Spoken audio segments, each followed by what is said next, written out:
ओढ़नी के रंग पियर, ओढ़नी के रंग पियर, ओढ़नी के रंग पियर, जादू चला रहल बा।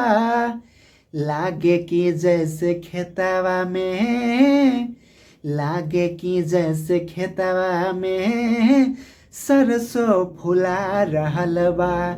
लागे कि जैसे खेतवा में सरसों फुला रहल बा। ओढ़नी के रंग पियर, ओढ़नी के रंग पियर, मारे हवा की झोंका, लहरे ला खुलल केसिया, खुद फूल बन गइल बा। खुशबू से भरल दहिया, हो मारे हवा की झोंका, लहरे ला खुलल केसिया, खुद फूल बन गइल बा।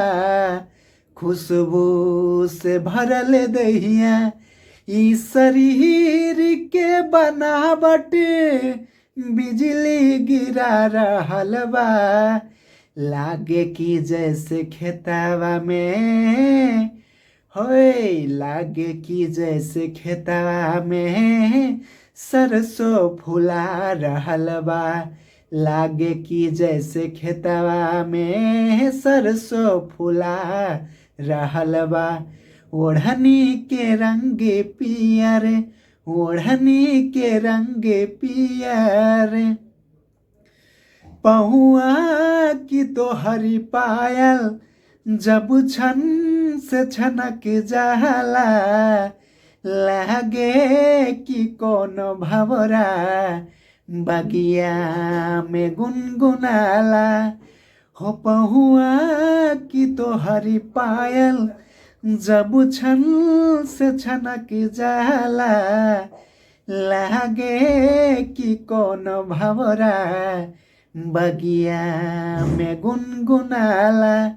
मुस्कान तोहर दिल के धड़कन बढ़ा रहल बा। लागे कि जैसे खेतवा में, होए लागे कि जैसे खेतवा में सरसों फुला रहल बा। लागे कि जैसे खेतवा में सरसों फुला रहल बा।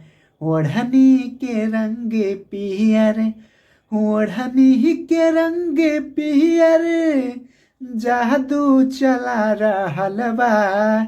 लागे कि जैसे खेतवा में सरसों फुला रहल बा। लागे कि जैसे खेतवा में सरसों फुला रहल बा।